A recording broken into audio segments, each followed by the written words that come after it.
হাতমেত দ্বিতীয় পৰ্যায়ৰ নিৰ্বাচন ৱাৰ্ডে ৱাৰ্ডে বিশাল ৰেলী ভাৰতীয় জনতা পাৰ্টিৰ টিহু বিধানসভা সমষ্টিৰ ৩৬ নং পূব নাম্বাৰ ভাগ গাঁও পঞ্চায়তৰ খুৰাদিত বিজেপিৰ আঞ্চলিক পঞ্চায়তৰ সদস্য পদৰ প্ৰাৰ্থী হেমেন কলিতাৰ লগতে খুৰাদিৰ ৮ নং ৱাৰ্ডৰ নিৰ্দলীয় পদৰ প্ৰাৰ্থী জাকিৰ আলীৰ হৈ ওলাই আহিল সংখ্যালঘু ৰাইজ। এবাৰ উন্নয়নৰ হকে ৰাইজ ওলাই আহিছে মন্তব্য প্ৰাৰ্থী হেমেন কলিতাৰ। সংখ্যালঘু ৰাইজ এবাৰ চন্দ্ৰমোহন পাটোৱাৰীৰ লগত আছে মন্তব্য নলবাৰী জিলা সংখ্যালঘু মৰ্চাৰ সম্পাদক শাহনুৰ আলীৰ। Bureau report Arunoday Assam. মই হেমেন কলিতা ৪৬ নম্বৰ পূব নম্বৰ গাঁও পঞ্চায়তৰ আঞ্চলিক সদস্য পদৰ প্ৰাৰ্থী। আজি এই ৰেলীটো কৰি খুব আনন্দিত। মানুহখিনি ইমান ধুনীয়াকৈ ওলাইছে, আপোনাক দেখা পাইছে ইমান সংখ্যক মানুহ, ইমান উৎসাহ দেখি মই খুব আনন্দিত। অনাগত দিনত এই আশীৰ্বাদ থাকিব বুলি মই বিশ্বাসী। আৰু যথেষ্ট সংখ্যক ৰাইজ আহিছে, আগৰ পূৰ্বে দেখা নোপোৱা দৃশ্য আজি দেখিবলৈ পোৱা গৈছে, কি ক'ব? আপোনাক দেখিছে বহুত উৎসাহী, বহুত ভাল লাগিছে। মোৰ ইমান সংখ্যক ৰাইজ আচলতে মই ভবাই নাছিলোঁ ইমান সংখ্যক মানুহ আহিব। ইমান গৰমত ইমান ৰ'দ দেখিছে, আপোনালোকে ইমান কষ্ট কৰিছে। গোটেইকেইটাই মই শ্ৰদ্ধা জনাইছোঁ তেখেতসকলক। সামনে যিহেতু নিৰ্বাচন আছে, কি ৰাইজক কি আহ্বান জনাব? ৰাইজক ভোটটো দিয়ক, অতি সোনকালে ৰাতিপুৱাই যাই পেলাই ভোটটো দিয়ক। তেখেতসকলৰ যিখিনি মনৰ ইচ্ছা আছে সেইখিনি আপোনালোকে পূৰণ কৰক। ভোটটো দি পেলাই আমাক জয়যুক্ত কৰিবলৈ আশা থাকিব। বিভিন্ন সময়ত কৈ যে সংখ্যালঘু ৰাইজে বিজেপিৰ লগত এইখিনি কথা আপোনালোকে দেখা পাইছে, এইটো একেবাৰে মিছা তথ্য। এইবাৰ মই দেখা পাইছোঁ, মোৰ ক্ষেত্ৰত মই গম পাইছোঁ এইবাৰ সম্পূৰ্ণ মিছা তথ্য। এইটো সংখ্যালঘু ৰাইজ বুলি নহয়, এই গোটেইখিনি মানুহ মোৰ নিজৰ ভাই বন্ধুৰ দৰে আছে, নিজৰ আইনসকলে আছে।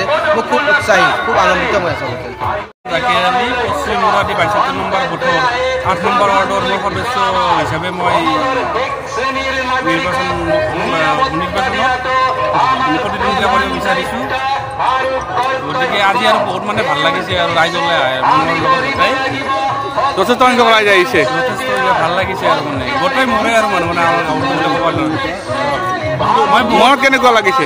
বহুত উৎফুল্লিত মই ৰাইজ দেখা পাই মানে গোটেই। সাতমেত যিহেতু নিৰ্বাচন আছে, কি আহ্বান জনাব ৰাইজক? কি হৈছে ৰাইজক কি আহ্বান জনাব? সাতমেত যিহেতু নিৰ্বাচন আছে, ৰাতিপুৱা ওলাই আহিবলৈ।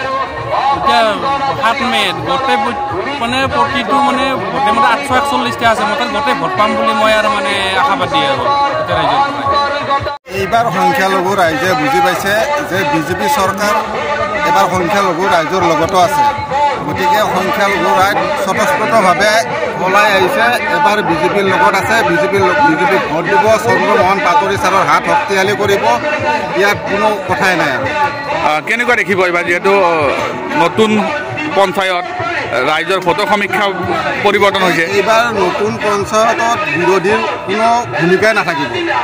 এইবাৰ চব গোটেই পঞ্চায়তত বিজেপিৰ ভূমিকা থাকিব, বিজেপিৰ গভমেণ্ট হ'ব। ইয়াতে দ্বিতীয়বাৰ কোনো চিন্তাৰ দৰকাৰেই নাই ইয়াতে। গতিকে আমাৰ টিহু সমষ্টিত পাটোৱাৰী ছাৰৰ হাত শক্তিশালী কৰিব লাগে, আমাৰ এইটোৱে লক্ষ্য। আৰু আপোনালোকে দেখা পাইছে ৰাইজ দীপ্তা হুৰাদি ৰাইজ ওলাই আহিছে। এইবাৰ গোটেইকেইটা মেম্বাৰ আমাৰ জিতিব, গোটেইকেইটা কাউন্সিলাৰ জিতিব, গোটেইকেইটা জিলা পৰিষদ জিতিব, আমাৰ দখলত থাকিব।